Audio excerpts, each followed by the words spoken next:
E aí, galera? Bem-vindos ao incrível mundo curioso. Preparem os capacetes de exploradores, porque hoje a gente vai mergulhar de cabeça em um passado épico. Sim, meus amigos, hoje vamos explorar as maiores, as mais imponentes, as construções bíblicas que deixam até os cientistas de cabelo em pé. Saca só, a gente está falando de monumentos, cidades, estruturas que desafiam o tempo, a lógica e, em alguns casos, até a física. Como é que construções monumentais como essas surgiram em eras com uma tecnologia, digamos, menos desenvolvida? Será que estamos falando de pura força bruta, engenharia de outro mundo ou... será que rolava um dedo mágico divino nessa história toda? As respostas? Bem, as respostas, ou pelo menos algumas teorias alucinantes, vocês encontram aqui, no Incrível Mundo Curioso. Ah, e antes que eu me esqueça, não se esqueça de se inscrever no canal e ativar o sininho para não perder nenhum vídeo. A história de Noé, sua arca gigantesca e o dilúvio que cobriu o mundo é um clássico, né? Mas vamos ser sinceros, você já parou para pensar no tamanho dessa balsa? Tipo, a Bíblia fala de um barco de madeira, construído para abrigar, veja bem, um casal de cada espécie animal. A Arca de Noé, meus amigos, era basicamente uma Arca de Noé animal. Estamos falando de dimensões colossais. Segundo o livro sagrado, a arca tinha 300 cúbitos de comprimento, 50 cúbitos de largura e 30 cúbitos de altura. Para quem não manja de cúbitos, quem manja de cúbitos hoje em dia, né?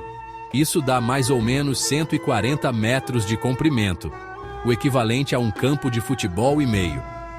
E não pensem que era só juntar umas tábuas, não. A arca tinha 3 andares, compartimentos internos para abrigar os animais e tudo mais que era preciso para sobreviver a um dilúvio cabuloso. Imaginem a logística. Imaginem a logística. E a pergunta que não quer calar, meus amigos, como? Como raios o Noé e seus filhos construíram um negócio desses com as ferramentas da época? E como eles conseguiram reunir e alimentar todos aqueles animais? Os cientistas, é claro, ficam intrigados. Alguns estudiosos especulam que a arca, na verdade, era bem menor do que a descrita na Bíblia. Outros, mais ousados, acreditam que a história da Arca de Noé seja uma metáfora para um evento catastrófico real, como um grande dilúvio na região da Mesopotâmia. Seja como for, a Arca de Noé segue sendo um mistério fascinante que até hoje intriga crentes e céticos. E aí, será que um dia a gente encontra essa arca perdida? Ou será que ela vai continuar navegando nas águas da lenda? Humanidade unida, ambiciosa e fadada ao fracasso é o que parece quando a gente fala da Torre de Babel, um monumento tão épico, tão grandioso, que tinha a audácia de alcançar o céu. A história, como vocês devem saber, não acaba muito bem, mas vamos focar na construção megalomaníaca em si. Imaginem só, uma torre tão alta, tão imponente, que seus construtores acreditavam que poderiam tocar os domínios divinos. Era como se eles estivessem desafiando os próprios deuses. A ousadia, meus amigos, era o limite. Mas e aí? Como construir uma estrutura dessas?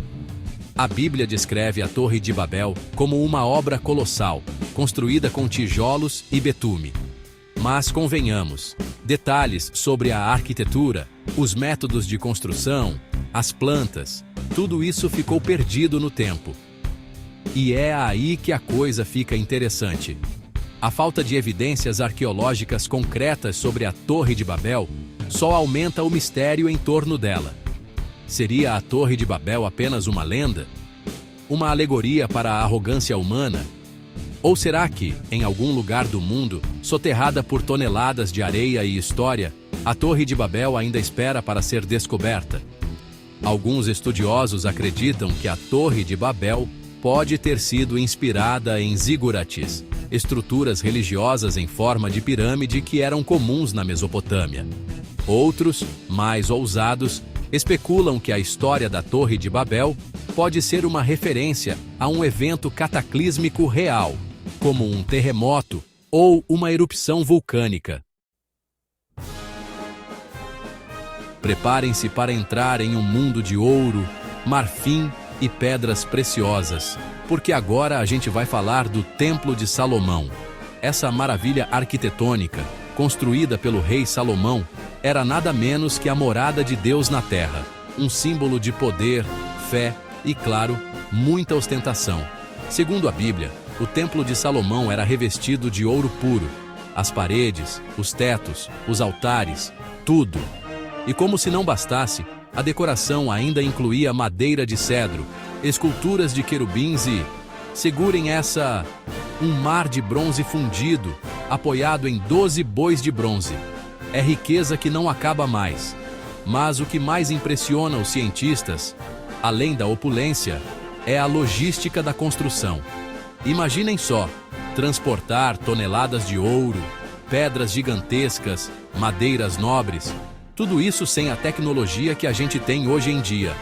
E é aí que entram as teorias. Alguns estudiosos acreditam que Salomão pode ter contado com a ajuda de artesãos fenícios, conhecidos por sua habilidade na construção naval e em trabalhos com madeira. Outros especulam que os israelitas da época já dominavam técnicas avançadas de engenharia e arquitetura. Jericó, meus amigos, é uma cidade milenar. Sério, estamos falando de uma das cidades mais antigas do mundo, com mais de 10.000 anos de história. E no meio dessa história toda, um dos episódios mais emblemáticos é a queda das muralhas de Jericó. A Bíblia descreve essas muralhas como intransponíveis, uma fortaleza impenetrável que protegia a cidade. Mas, como vocês já devem saber, nada pode deter o poder do som? Sim, meus amigos, segundo a Bíblia, as muralhas de Jericó caíram depois que o exército de Josué, seguindo as instruções divinas, tocou trombetas e gritou com toda a força. Parece meio bizarro, eu sei. Mas e se eu te disser que existe uma explicação científica para isso? Alguns estudiosos acreditam que o som das trombetas, combinado com a vibração das vozes, pode ter causado uma ressonância nas muralhas, levando ao seu colapso. Essa teoria, conhecida como ressonância acústica, é baseada em princípios físicos reais e, acreditem, já foi testada em laboratório, E para fechar com chave de ouro, vamos viajar até a Jordânia para conhecer Petra, a cidade perdida esculpida em rochas. Sério, essa cidade é tão incrível, tão surreal, que parece ter saído direto de um filme de Indiana Jones.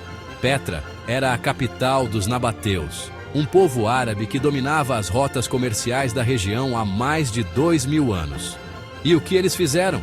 Simplesmente esculpiram uma cidade inteira nas paredes de um cânion. Estamos falando de templos, túmulos, casas, teatros, tudo entalhado na rocha. E não pensem que eram construções simples, não. Os nabateus dominavam técnicas avançadas de arquitetura e engenharia, que permitiam criar estruturas complexas e imponentes, com detalhes impressionantes. Mas como eles fizeram isso? Como esculpiram uma cidade inteira na rocha, sem explosivos, sem ferramentas modernas? Essa é a pergunta que intriga os cientistas até hoje. Alguns estudiosos acreditam que os nabateus usavam ferramentas manuais, como martelos e cinzéis, para esculpir a rocha. Outros especulam que eles utilizavam técnicas mais avançadas, como a hidroerosão, que consiste em usar a força da água para desgastar a rocha. E aí, pessoal? Gostaram da viagem? Exploramos mistérios milenares, desvendamos teorias e ainda aprendemos um pouco sobre história, arquitetura e engenharia. Obrigado por assistir. Se você gostou do vídeo, deixe seu like e compartilhe com seus amigos.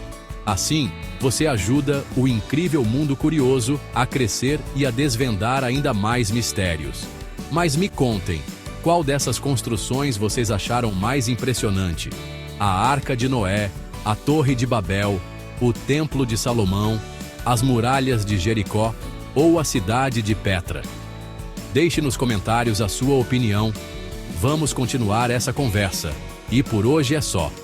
Até a próxima no Incrível Mundo Curioso.